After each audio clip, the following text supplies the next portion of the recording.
নমস্কার, আমি তৃপ্তি। আমি 2022 টেট পাস একজন সাধারণ সদস্যা। আপনাদেরকে কিছু কথা বলার জন্য আজকে ভিডিওটা করা। যদিও নতুন করে বলার মতো কিছু নেই, আমরা এখন যা সিচুয়েশন সেটা সম্পর্কে 19-20 ভাবে সকলেই অবগত। ইতিমধ্যে আমরা দেখে নিয়েছি যে 22 স্টেটের নোটিফিকেশন সংক্রান্ত যা কথা বলার জন্য আমরা পর্ষদে গিয়েছি, সেখানে সভাপতির একটাই কথা ছিল যে ওবিসি কেসের জন্য আমাদের ইন্টারভিউ নোটিফিকেশনটা নাকি আটকে রয়েছে। 50,000 শূন্যপদে প্রাথমিক নিয়োগ হবে, 50,000 শূন্যপদ রয়েছে, ওবিসির জন্য নাকি সেটা আটকে রয়েছে। কিন্তু এখন বর্তমানে ওবিসি সংক্রান্ত কোনো জটিলতা নেই এবং অন্যান্য কোনো বিষয়ে কোনো আইনি জটিলতা নেই, আমরা সেটা দেখে নিয়েছি। কিন্তু এর পরেও কোনো রকম কোনো সমাধান বা নোটিফিকেশনের নামগন্ধও নেই।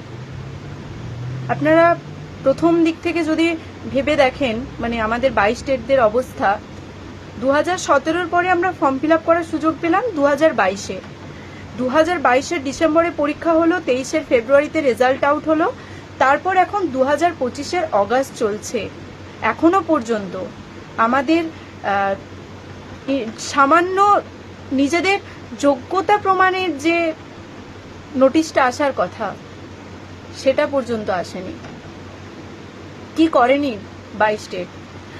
আইন অমান্য আন্দোলন, ধর্ণা, মিছিল, পারমিশন নিয়ে আন্দোলন, তারপরে বিভিন্ন জায়গায় ডেপুটেশন দেওয়া, এর দ্বারে তার দ্বারে ঘুরে বেড়ানো, কিন্তু কোথাও কেউ কোনো সদুত্তর দেয়নি।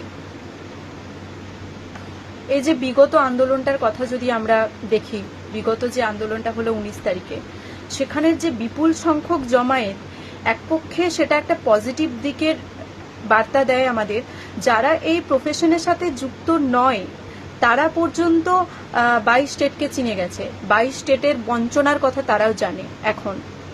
তারপর পূর্ব বর্ধমানের সাহসী কয়েকজন দিদি যেটা করে দেখালেন, সেটাও যথেষ্ট পরিমাণে একটা সাড়া ফেলার মতোই অবস্থা, যেটা এক কথায় অসম্ভবকে সম্ভব করে দেখানো। কিন্তু এই কয়েকজন মিলে তো হবে না, সবাইকে এগিয়ে আসতে হবে। 2025-এর 19 অগাস্ট যে আন্দোলনটা হয়েছে, তার চেয়েও বিপুল সংখ্যক জমায়েত হতে হবে 11 সেপ্টেম্বর 2025-এ। এই এত ঝুড়ি ঝুড়ি প্রতিশ্রুতি, বছরে 2 বার নিয়োগ হবে, 50,000 ভ্যাকেন্সি প্রাথমিকের জন্য রয়েছে, এগুলো কবে পূরণ হবে? এগুলো আমরা কবে দেখতে পাবো? আমাদের বাবা মায়ের অবস্থাটা ভেবে দেখুন। এই সব কথাগুলোকে তুলে ধরার জন্যই আমাদের 11 তারিখে যেতে হবে সবাইকে। যারা বাড়িতে বসে মজা নেন তাদের জন্য বলছি, চাকরিটা সবার দরকার, বিশ্বাস করুন। আমি চাকরি পাবো, আপনি পাবেন না এমনটা তো নয়। আর বয়স আপনাদের থেমে নেই, আপনারা বাড়িতে বসে থাকলে আপনাদের বয়স থেমে থাকবে সেটা কিন্তু নয়। আজ যদি এই আন্দোলনটা 10,000 15,000 নিয়ে হয়, আপনার মনে হয় না যে তার পরের দিনই নোটিফিকেশন দিতে বাধ্য হবে সরকার, আমাদের নিয়ে ভাবতে বাধ্য হবে, পর্ষদ আমাদের নিয়ে ভাবতে বাধ্য হবে?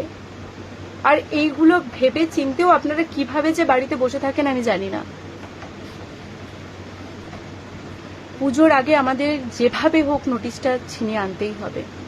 পুজোর আগে নোটিশ যদি না আসে, ভোটের দামামা যদি বেজে যায়, আর কোনোভাবেই কেউ আমাদের নিয়ে ভাববে না।